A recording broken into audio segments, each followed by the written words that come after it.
I met a gypsy. What do you think about the in-ear comms, that kind of argument that's been floating around? Do you have any take on it? You know, it's funny. My dad used to have this with my brother and I as a kid, and then it got banned in our local association. So you guys used to do it? Yeah, my dad did it for a week. I want to say we did it for like maybe it was half a season, and then they clipped it. Yeah, they were like, all the other dads got pissed off, and I think that was the case. I was pretty young, but but I know I hated it because the last thing I wanted was my dad in my ear. Like as a kid, I just wanted to ride for fun, and my dad was like, "What the hell are you doing looking backwards? What the fuck?" But I think from a viewing perspective, absolutely amazing, right? Like hearing what an F1 driver is saying during the race and when they're talking to the crew chief and like, come on, take a guy like Kimi Räikkönen. Like funniest motherfucker of all time. In the middle of the race is like the quotes the number of clips of that guy just being like, he's a me. He's like, okay, that's nice. Now shut the fuck up. Right? Like, he's like, we're done. Like, let me go drive the car and race. Right? Like those are moments in time. Dude, even Lewis Hamilton this last race. Oh yeah. He was like, oh, they're such and such is coming behind you. He points 2 a lap quicker, and then Lewis is like, I can see him in my mirrors, man. Let me drive. And it's like, that's real. Like that's like a line from a movie, you know, and you feel it. You get like the little bit of anxiety, like, ooh, ooh, you know, right? You it's feel so real. What's happening there. That's the connection that people make, right? So I think like I'd like to think it's inevitable, right? That we'll get there, and it's just again, it's change. Yeah. And so instead of being afraid of the change, let's break it down. Right? Like, what does it actually technically require? What are the rules around it? How do you make it fair ground? Like, what are the balances of those from a competition perspective? Yeah, and like, what's the minimal viable product? Yeah. You know, like, we just have one way from race control to riders purely for safety? God, it's so good. You know, and then it's like, then do we open it up? And then I think what we should do is have like a feed, like a rider feed. So where like the riders are being recorded, just like think about the Barsha Jet thing, think about Ando Jet, like just think about the. If we had it on the Ando Jet conversation, like that's huge, man. Like enormous, and taking no sides to either one of those guys, right? Like that's a moment in our season that has to be. It's a moment in Supercross history, you know. And then think about the time that James and Chad, like just if we could go back in time, think about.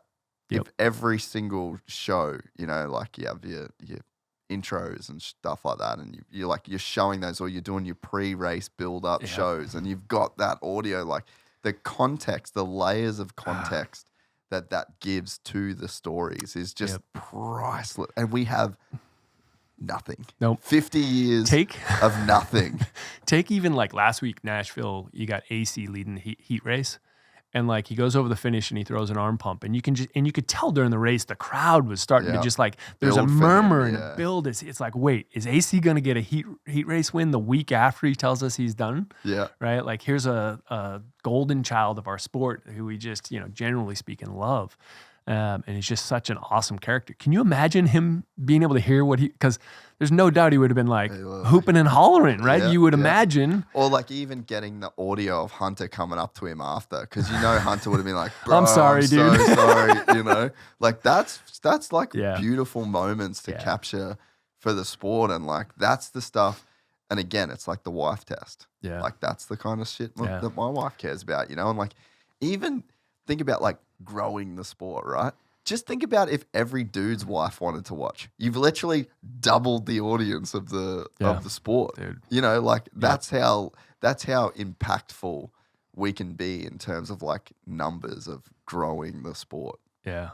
The opportunity is there. Yeah. I think the communication stuff would be so cool. It's just another way to tell stories. To me, I look at that stuff again as data. Yeah. Like it's an audio piece of data. It's the same thing.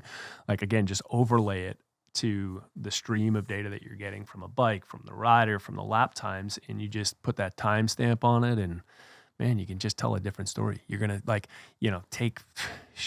when Levi went down and right, like devastating moment. Like we've all been there where you're just sitting and buried into the ground and you're like grunting. Yeah, think about how much more like visceral and experience. Like, dude, think about Austin Faulkner. Like that Arlington crash. The emotion. Like to hear the pain and it's like, I don't know whether it sounds bad as I'm saying this right now, but it's like you don't want to hear that as like and take joy in it. No, but it's fucking real. Yeah, that's like, the sport. There was a clip. I don't know if you saw when George Russell got stuck.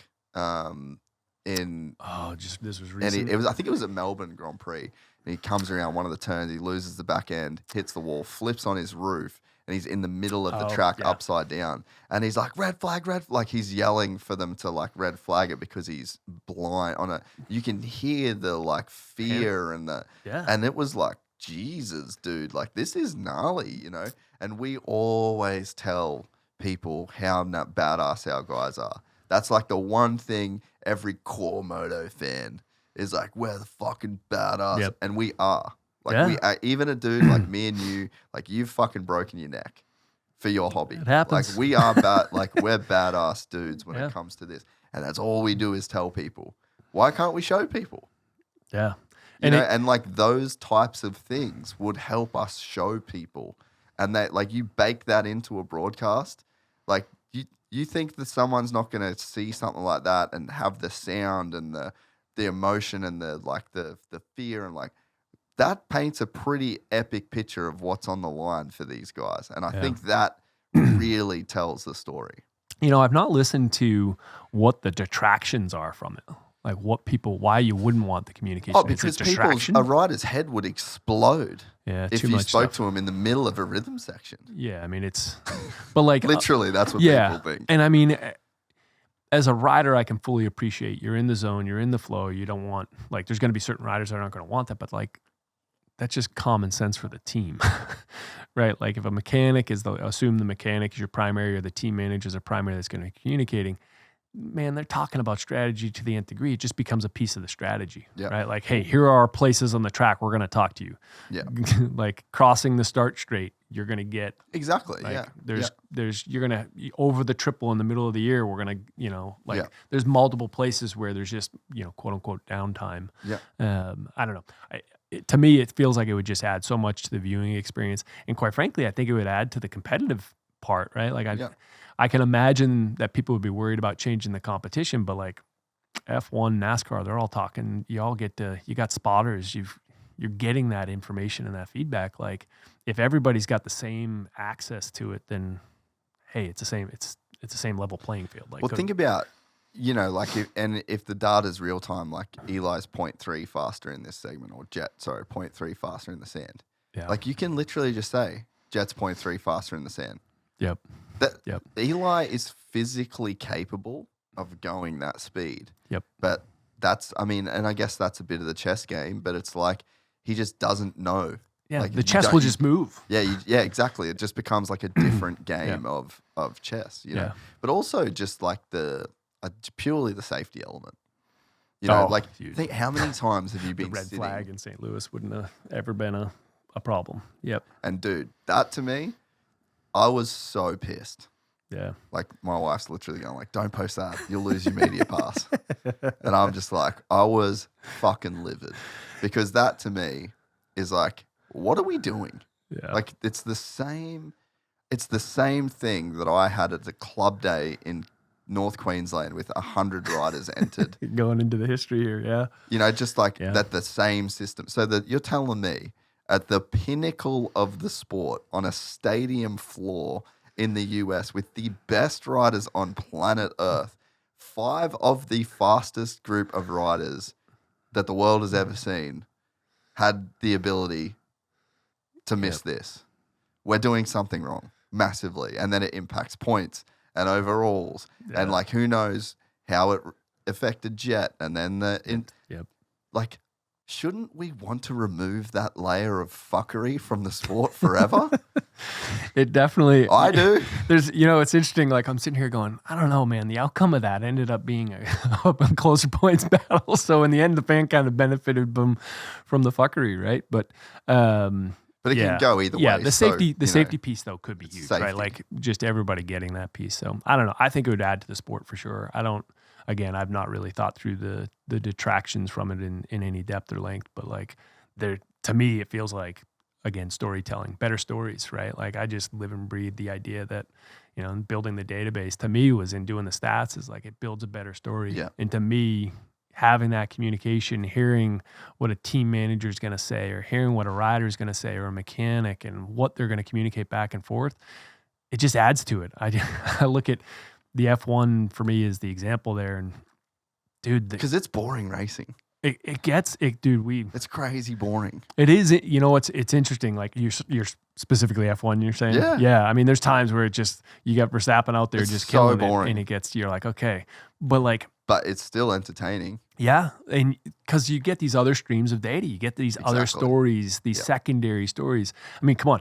Moto can have it's funny sitting in the booth and there's points in a main event or even in a heat race where all of a sudden it's like, oh, this is boring right now. Like there's nothing happening on track. Yeah. And for me as a stats guy, that becomes the point where I'm like, oh, I need to get different weed something. Like, that's when you want it. You're like, you need to get them.